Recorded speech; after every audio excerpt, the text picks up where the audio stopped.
Hi guys, how are you doing? Welcome back to the channel. Neil here, and today we're checking out a new pedal board here that I've been sent out by the guys at Vangoa. Don't know if you guys can remember, but I have the old unpowered pedal board by Vangoa, and this is a powered pedal board. This is, let me get this right. So this is the PDM power pedal board, okay? All the links to buy this thing are down there below in the description. The reason it is a PDM is because there's a PDS, a PDM, and a PDL. 3 different sizes, small, medium, large, obviously. So yeah, we're going to check out this pedal board today. I have the unpowered one. Now what happened was I put all my pedals on that maybe 2-3 years ago now. That was sent out to me by Vangoa as well. I put all my pedals on that board, did a couple of rehearsals with what I thought was going to be a band, a new band. We did a couple of rehearsals and it was pretty obvious a couple of the guys, you know what it's like, it's a big commitment being in a band. It was pretty obvious that not everybody was going to turn up. And we were struggling to get a day when we were all free. So basically, the band never took off. So that pedal board is actually still down here now. At the bottom here, I don't know if you can see it, you probably can't. It's down here now at the bottom of a pile, and it still has all the pedals stuck on there. So what I'm going to do is I'm going to unbox this Vangoa pedal board today, show you guys it. I'm going to put all my pedals on there, and probably equally importantly, I'm going to tell you why I put them on in the order that I do, because I believe there is a correct order to put pedals on a pedal board, or at least there is for me. There's no rule to it, you can break the rules. People do this in the guitar world all the time. That's how new things, new sounds, new tones get discovered. But for me, really ideally, there is a proper order to put things on that makes sense. So I'm going to unbox this thing, then I'm going to get down, put all my pedals on. I'm going to take you through the pedals, tell you why I put them, where I put them. Then I'm going to have a quick blast on the pedal board through an amp. The price of this pedal board will appear on the screen and the thumbnail right down there now. So right, let's get into this thing. Huge thanks to Vangoa for being so quick getting this out to me, because I spoke to them, or should I say they emailed me, I answered the email. Then I didn't hear anything back. Then 2 days later it was just here. So that's pretty cool, and I really like brands when they act quick on things. It helps me out at this end plan what I'm doing and the order that I'm making videos in, because it can get pretty hectic, especially this time of year. I'm sure the marketing guys at all these brands are busy as hell, just like I am at this end, trying to work for them and help, I guess, their sales. So first of all, wow, quite impressed with this. I wasn't expecting a gig bag that was quite as posh as this. I mean, that is a pretty awesome bag there. I was just expecting a regular black bag. Padded handle, feels nice. It's not dead light like you'd expect with a powered board, but it's pretty decent. There are also some other straps here, so you can actually, never seen a pedal board that has this before. Maybe that's because I'm a bit old school, and I've not been on the circuit for a while. But yeah, you can basically turn this thing into a backpack. Attaching it there and put this thing on your back, carry your guitar in the other hand, go to a gig. Nowadays, people are using, multi-effects processors, amp modeling processors on the floor and going straight into the desk.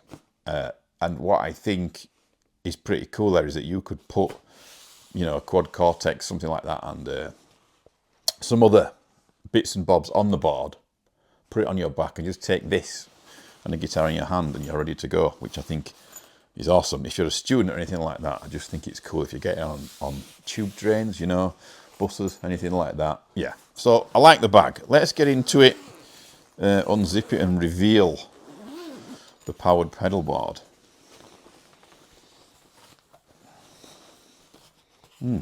So there's plenty of Velcro with this board, guys, and it's nice and thick.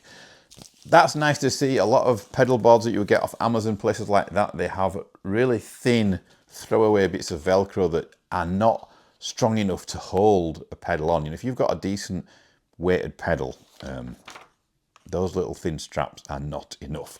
You get 4 of these guys, so there's plenty to go at there. Probably, depending on if it's a mini pedal, you'll probably just want to put 1 piece on. If it's a big chunky pedal, then you're probably going to want a couple of pieces on either end of the pedal to make sure that it sticks. It's showing you here like a possible connection route and all that business. A bit of a guide if you're a newbie, I guess. We probably won't need that. So here are your cables to attach your pedals to the actual board's power supply, which is built in. This is the pack here. I call it a pack, but it's just a plug really. And you get two adapters that fit on. This is the UK one that I will use. Obviously you have the other one here, US or whatever the hell that might be. I'll show you when it's all made up, obviously. You get an in-depth, I'm sure it's got 100 languages in, but you get a really in-depth manual. There, let's get rid of the packing here. I'll take a look at the board itself. So in the case, you've got the straps there that can hold the board down once everything is sorted on the board. This is the actual power board here. Now, I'll put some other shots of this on there so you can get a better close-up. On the back panel here, you have, obviously in the middle, Vangoa logo, and in and out at this end, you have an on-off switch at this end, and obviously where your power cable would go into the front of the stage there. Then, tucked away below here, I wondered how this was going to work. You've got, I don't know if you can see across there, that is where all your little cables will go to power each pedal, which will thread underneath and into the pedals once it's all set up. Size-wise, guys, this is it's a pretty decent board. Like, I don't know about you guys pedal-wise. I'm not a big pedal freak, so if you are a massive pedal freak, then obviously you're going to want the large version. But this is okay for me because I have quite a big wah pedal. I have a Morley wah. The bases of those pedals are pretty big. I'll need some space to get that on, but I don't have tons of other pedals, you know. I'm not a big effects guy, really, but yeah, you know, can't wait to get into it.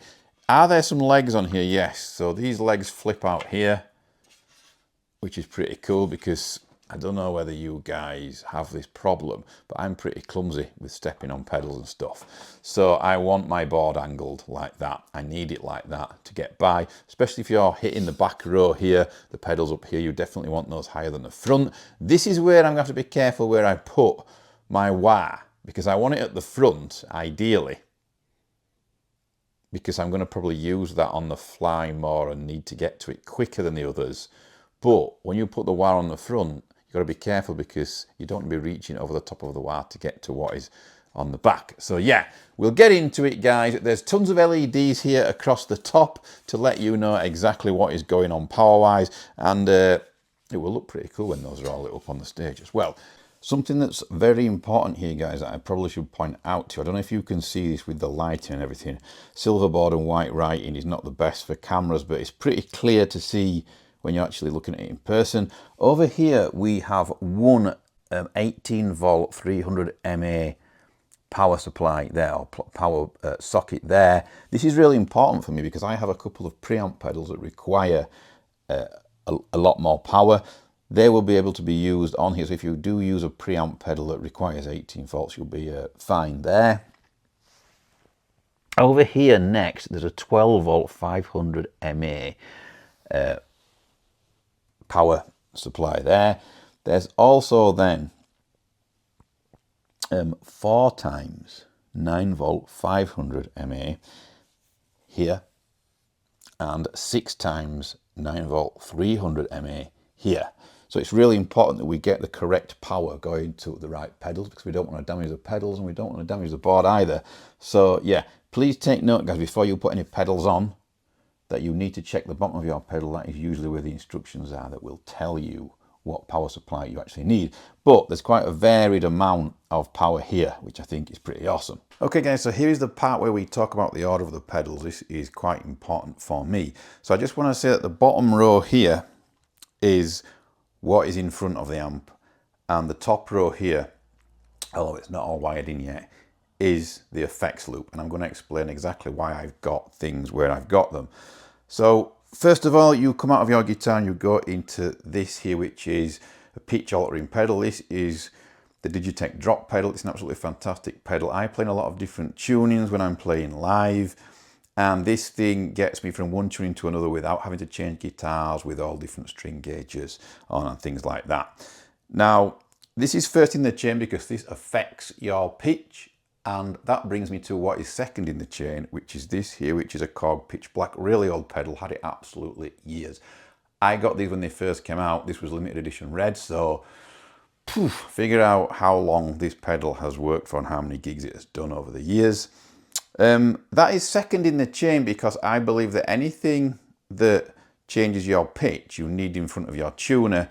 So if you hit the tuner and you leave the tuner on, you can see what your pitch shifting pedal has changed your tuning to. This is super important if you play one song, say in drop B, and then you change to another song and you know that that song is in drop D. Regardless of what the pedal says here, things can get moved on stage while you're moving around, controls can get moved, and what if your Digitech Drop has changed your tuning without you knowing, catching this control here and change your tuning. So for me, as safeguard, I like the tuner after this. In between songs, I can flick the tuner on and off just to check that I'm in the right tuning for the song. Because like I say, you don't want to start a song, which I've done twice now, in the wrong tuning. It's pretty embarrassing. So you don't want that happening too often. Next in the chain here, we have my trusty old Mark Tremonti Morley wah. Doesn't really matter what sort of wah it is. I like my wah before any kind of distortion, any preamp, any overdrive or anything, which is why this is in front of the Maxon 808 here. I use a Maxon 808 as a boost for an amp, so it's a clean boost, as you can see from the settings there. On the pedal, this is just a mild boost to give me a bit of extra bite, bit of extra tightness. You know, I'm a metal player, so that's what I like my overdrive to do. It's not providing much gain at all, just a bit of extra sizzle and a few overtones. From the Maxon 808, you will then go into the front of the amp over here, and these two pedals at the top will be coming from your send. So your send from your amp will go into your noise gate. This is the ISP Decimator. I had it absolutely years. It's a fantastic pedal. I don't feel any need to have any other noise gates. I know there's some great noise gates out there, but it does its job. It's not cheap. I'm pretty sure it's pretty expensive now. The chrome on the pedal is a bit awkward to see on stage, to be honest, what you're doing. But yeah, it's a good noise gate. It's great. If you don't overcook it, then you can actually use it on clean as well, and it knows that you're using clean, and it adjusts itself to that rather than cutting off all your notes. Next in the chain here, we have the Sonicake Sonic Ambience. If you want to buy any Sonicake gear at all, guys, please go in my affiliate link down there below in the description. Use code Neil and you will get 10% off. It does help support me and what I do at this end as well. Now, this pedal is pretty unique because this is a reverb and delay all in one. Now, that's pretty cool because usually if I'm going to turn on some delay, I want a touch of reverb as well.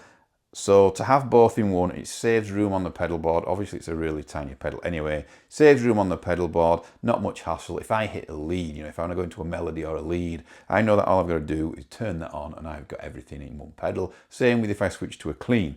So yeah, the less tap dancing that I do live, in my opinion, the better. You will go then from the Sonicake Sonic Ambience into the return, and that would be your full rig. There's a bit of space here, obviously still. You can get quite a lot of pedals on here. If they're mini pedals, you will get absolutely tons of pedals on there. If you didn't have a big wah like I have, like this Tremonti wah, then you would have even more room. The reason I use a Tremonti wah, by the way, guys, for you, those of you that don't know, is that the clicking of a Dunlop style wah, standing on it to turn it off, is hassle and not that easy to use. The Tremonti wah, for those of you that don't know, when you release it and walk off, there's about a second delay and it just goes off on its own. So I absolutely love that pedal. Like I said, the less, you know, tapping around on pedals that I have to do live, the better, and the more I can enjoy the show. If you are wondering about how I attached the pedals, guys, most of these pedals, because they were off my old board, had Velcro already on. This part of Velcro here that came with the pedal is the fluffy side. I recommend putting the fluffy side onto the board. I like it that way. I think the hook side, the rough side, should go on the pedals. It seems to hold the pedals a bit better than doing it the other way around. I have tried both in the past and this is my favourite, so that's what I use. So yeah, I put the fluffy side across here, full strips on there, right across, and then you cut your others to size, okay, for your pedals and stick them on. So all good. So that's it, guys. We're going to power this thing up now. I'm going to show you a picture of this thing powered up and fully wired on the screen, and that will just be a photo in the corner of the screen, and I will be just having a quick jam and a play out for an outro in this video. Hope you enjoyed today's video, guys. If it was helpful at all, please don't forget to subscribe and give me a thumbs up. And also, more importantly, do not forget to check out the Vangoa pedalboard links below in the description. Thank you very much for watching, guys. I'll see you all soon.